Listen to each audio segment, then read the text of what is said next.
Ako po si Jerry Ricablanca, isang independent distributor ng DXN International.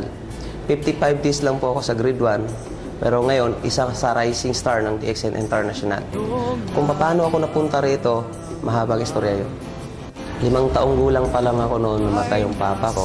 Yung mama ko naman, nag-asawa agad. Inapi ako ng stepfather ko, so walang magawa yung mama ko kasi mahal niya rin yung stepfather ko. Diba? Nung 9 na taong gulang pa lang ako, lumayas na ako. At dito ako napunta sa Maynila. Dito sa Maynila, namasukan ako bilang isang katulong, tagalinis ng plato, tagalinis ng bahay. So, binigyan ako ng amo ko ng 50 pesos kada buwan na sweldo. Paglipas ng mga isang taon, so nabigyan ako ng pagkakataon na bumalik sa Negros. Nung nasa Negros naman ako, ang trabaho ko naman noon, tagadilig ng halaman, tsaka tagalinis ng kulungan ng baboy. So ang sweldo ko noon, mga 120 pesos ang isang buwan. Nung nasa South Cotabato ako, helper ako ng isang shop. Taga-abot lang ng welding rod.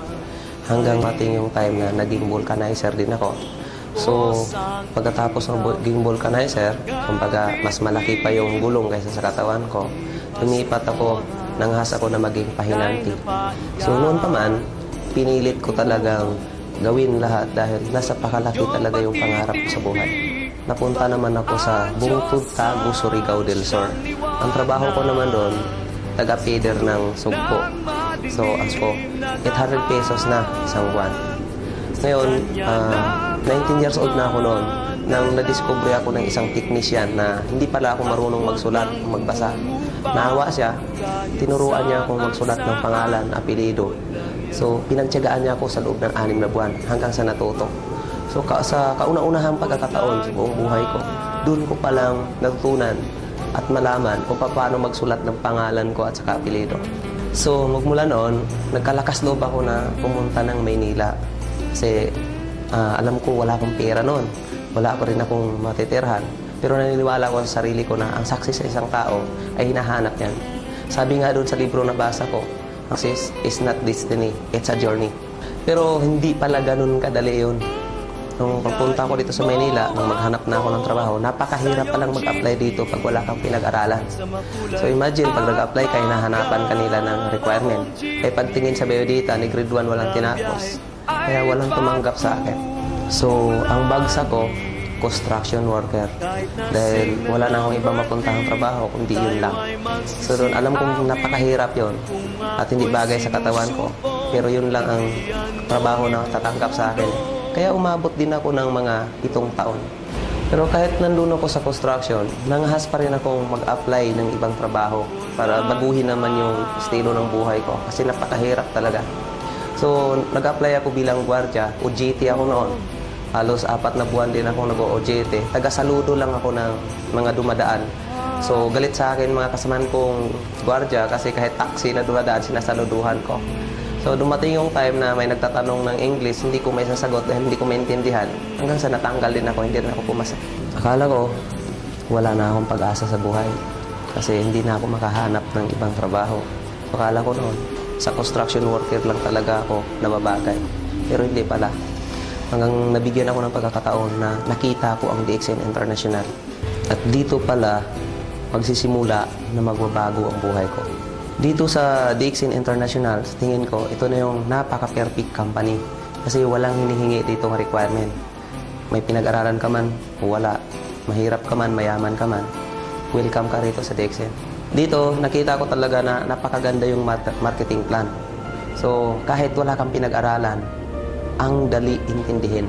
Kaya nag-decide ako na kailangan i-full-time ko yung independent distributor ng DXN. Pero napakahirap para sa akin noon nung sinimulan kong DXN dahil wala na akong bahay nung mauwian. Sa waiting shed ako natutulog, nagsasapin ko lang ako ng karton. Pag umulan naman, naghahanap ako ng mga tricycle na kaparada, jeep na kaparada, doon ako natutulog. At ang masakit pa nito dahil wala akong pera talaga. So nilalakad ko yun papunta sa office, makarating lang ako. Layo siguro, mga 9 kilometers from Santa Lucia to Jollibee Plaza. At masakit pa nito pagdating sa office, gutom na ako, wala rin akong pera. Nilalakasan ko loob ko, tatayo ako sa cashier. Manghihiram ako ng 2 piso ng mga bumibili roon. Hanggang sa pag nakaipon ako, ibibili ko ng Skyflake sa labas. Doon naman sa maintenance ko, ang ginagawa ko noon, alas 5 pa lang ng madaling araw, lumalabas na ako. So, sinasabayan ko yung nagja-jogging sa Santa Lucia, sa park. Inaalok ko ng isang sasi ng kape. Pag nag-order yon, wala akong pera. Kasi brochure lang pinapakita ko. Patakbo ako sa office, manghihiram ako ng mga ka-crossline ng mga kaibigan ng kape para i-deliver ko sa kanya. And then yung 45 pesos no na yung discount, yun ang pamamasahe ko. Pero hindi rin nagtagal, nakikita ko rin yung pinaghirapan ko. Kasi pinilit ko yun dahil alam ko na ang hirap dito sa DXN, isla lang. Kaya nung nakita kong first check ko, 4,382.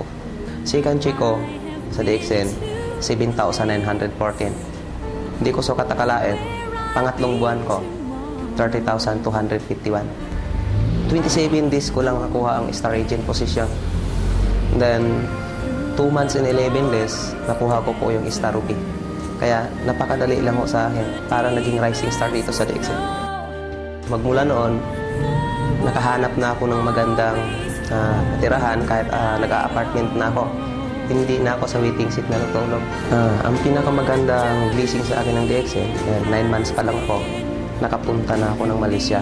At yan ang kauna-unahang pagkakataon na nakasakay ako ng eroplano at nakapunta ng kahit Asia man lang. Tingin ko noon, pag kung nakikita ako na nasa hotel kami natutulog, isa sa pinakamalaking hotel ng buong Asia, ng Ginting Island. So parang tumutulo luha ko na parang kailan lang, pala hinahawakan ko, siminto hinahalo ko, parang kailan lang, nasa karton ako natutulog. Pero doon ko naramdaman na isa sa pinakamalaking hotel ng Asia, nahigaan ko na. Sa buhay ng isang tao, dapat masipag ka, matyaga ka. So, ang swerte ko kasi nakita ko ang DXN. So, ang sipag ko doon sa construction, inilipat ko lang dito sa DXN. At dito ko nakikita na napakalaking bunga nung sipag na ininvest ko sa DXN.